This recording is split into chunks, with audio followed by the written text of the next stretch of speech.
All right, guys, Gemini, back with another video. I wish this video was under better circumstances. First thing first, this video is going to be about Axel Rotten. Now, you'll have to excuse any kind of ad or any kind of, like I said, advertisement that pops up on this video. Know that this video is not an attempt for views and subs or anything like that at the expense of Axel Rotten. It's just a video letting the fans of ECW know exactly what happened.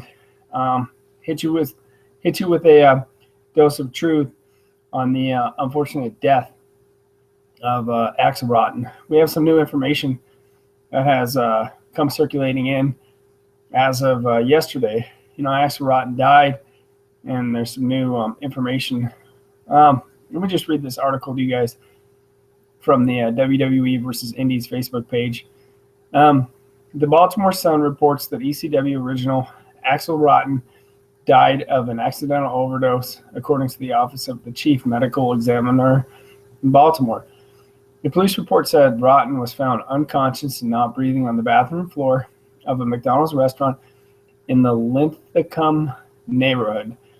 Rotten was found on the floor of the stall, and he had pulled down the infant changing table and placed drug paraphernalia on it. A broken, burnt tablespoon with a crystalline residue was found. They also found an unlabeled pill bottle with capsules of a brownish substance believed to be heroin on top of the paper towel dispenser. Rotten was pronounced dead at the scene at 3:09 p.m. that day, Thursday, February 4th. They do not know how long he was in the bathroom before he was found. That's pretty heavy stuff. Axel Rotten was a young guy. He was born in 1971, 1972. He was a super young guy. Anytime I hear about an old ECW guy, and I hear, oh, death, but I don't exactly know the cause of it, I always think it could be a suicide. A lot of those guys who wrestle in ECW had really hard lives. They had very difficult lives. And, they had their time in ECW. A lot of these guys in ECW got hurt and turned to, substances and vices, I could tell you a couple of wrestlers, for instance, that have had a hard time from ECW. Raven is one wrestler who's had a particular hard time, from ECW. There's been a lot of wrestlers from ECW who died young. A lot of those guys had a hard time. A lot of those guys have just, it's really a sad deal is what it is. It's a sad deal that Axel Rotten didn't reach out, to say Shane Douglas, or one of the other ECW, or reach out to a Joey Styles, or reach out to Paul Heyman.